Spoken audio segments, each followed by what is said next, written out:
పులివెందులలో ఉద్రిక్తతలు కొనసాగుతున్నాయి. ఓటు కూడా వేయకుండా టీడీపీ నేతలు అడ్డుకుంటున్నారంటూ వైసీపీ అభ్యర్థి హేమంత్ రెడ్డి తీవ్ర ఆరోపణలు చేశారు. గ్రామం నుంచి ఒక్క ఓటు పడినట్టు నిరూపించినా కూడా తాను రాజకీయాల నుంచి తప్పుకుంటారంటూ సవాల్ చేశారు. అయితే హేమంత్ రెడ్డి ఆరోపణలను టీడీపీ అభ్యర్థి లతారెడ్డి ఖండించారు. పోలింగ్ ప్రశాంతంగా సాగుతోందని, వైసీపీ నేతల్ని ఎవ్వరూ అడ్డుకోవడం లేదని చెప్తున్నారు. వైసీపీ వాళ్లు తమని అడ్డుకుంటున్నారంటూ రివర్స్ లో వాళ్లే ఆరోపించారు. ఇద్దరి మధ్య డైలాగ్ వార్ చూద్దాం. నా ఇంటి చుట్టుకారము 120 నుంచి 140 మంది, నా ఇంటి పక్కనే 100 మీటర్ల దూరంలోనే 150 నుంచి 200 మంది. తెల్లారుజామున 4:30కే నా అభ్యర్థులు నా క్యాండిడేట్లు ఉంటారు కదా, వాళ్ళను ఏజెంట్లు, ఆ ఏజెంట్లను నా ఇంటికాడికి వచ్చా అంటే ఏజెంట్లను 8 నుంచి 10 కార్లలో తరుముకుంటూ వచ్చినారు వాళ్ళను.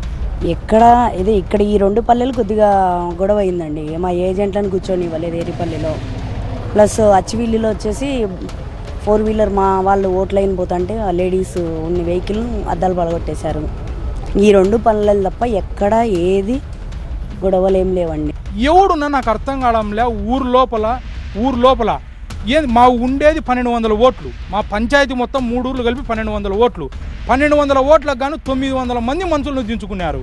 ఇది ఏమన్నా ప్రజాస్వామ్యమా? పోలీస్ వ్యవస్థ ఏం చేస్తుంది నాకు అర్థం కావడంలే.